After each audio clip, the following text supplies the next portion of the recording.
कशा पाहिजे अगं अगं बाई मला तर काही कळच ना काय करू. तुम्ही आधी शांत व्हा बघू. शांत व्हा तुम्ही आणि मला सांगा काय झालंय नेमकं. आरती मी एवढी वाईट आहे का ग? असं कशा पाहिजे बोलताय तुम्ही. आणि आता हे खूळ कोण डोसक्यात घातलं हो तुमच्या. मग हे माझ्याशी असं का वागतात ग नेहमी? मला काही कळतच नाही. कधी एक प्रेमाने शब्द चांगला बोलतील ना तर शपथ सतत मला वेड्यात काढायचं नाहीतर माझ्यावर ओरडायचं.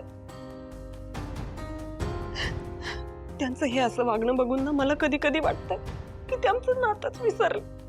नवरा बायकोच्या नात्यांमध्ये जो गोडवा जे प्रेम असतं ना ते आमच्या नात्यात नाही राहिलंय असं वाटतं मला. मी कधी कधी व्यंकी भाऊजी जयंत सिद्धू यांच्याकडे बघते ना तेव्हा खूप हेवा वाटतो ग मला. ती जीव लावतात नाही तुमचे नवरे किती प्रेमाने आदराने वागवतात.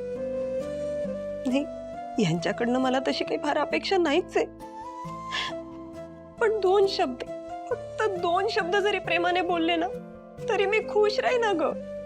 त्यामुळे ना मला असं वाटतं कधी कधी की माझ्यातच काहीतरी कमी आहे. त्यांना ना माझी गरजच राहिली नाहीये. माझी ना काही किंमतच नाहीये त्यांच्या लेखी असं वाटत राहत. वहिनी असं काय बाई बोलू नका हो तुम्ही. हो वहिनी लाखात एक आहे हो तुम्ही. लाखात एक. तुम्ही एवढ्या समजूतदार आहे की नाही याचाच फायदा घेतात ते संतोष दादा.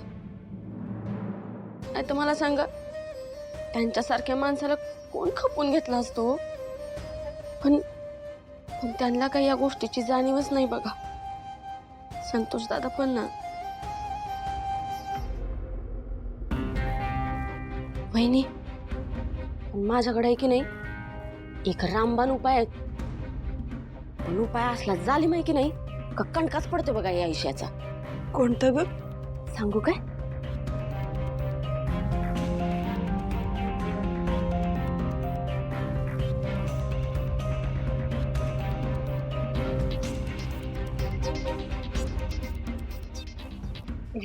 चालेल काय?